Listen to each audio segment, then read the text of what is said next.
میں اپنا زیادہ تر وقت اکیلے ہی گزارتی ہوں۔ ویسے مجھے اندازہ تھا ہی کہ جتنی بڑی ذی فہم شخصیت آپ ہیں تو آپ بالضرور اپنا وقت گزارنے کے لیے لوگوں کا انتخاب بھی کافی سمجھداری سے کرتی ہوں۔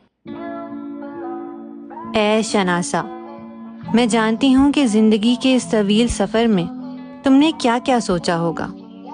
سوچا ہوگا کہ جب ایک انسان خود کی تلاش میں آگے بڑھتا ہے تو وہ پیچھے مڑ کر نہیں دیکھتا۔ جب دنیا اس کی کامیابیوں کو سراہتی ہے تو وہ پیپرازی کے فلیشز میں غائب ہو جاتا ہے۔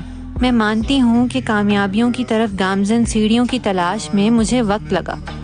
ہر زینے کی طرف قدم بڑھاتے ہوئے بھی میں نے پیچھے مڑ کر نہیں دیکھا، کیونکہ گر جانے کا ڈر بھی تھا، اور پھر یہ بھی بتایا گیا تھا کہ ہر شخص اپنی کامیابی کی سیڑھیاں خود چڑھتا ہے، کوئی اس کے ساتھ نہیں چلتا۔ مگر جب بھی میں نے زینے پر قدم رکھ لیا تو میں نے پیچھے مڑ کر ضرور دیکھا، لیکن نہ جانے کیوں پیپرازی اور مداحوں کے اس ہجوم میں مجھے تمہارا چہرہ ہر چڑھتے زینے کے ساتھ غائب ہوتا نظر آیا۔ شاید میں صحیح سے دیکھ نہیں پائی، یا شاید میں آج بھی خود کو دلاسا ہی دے رہی ہوں۔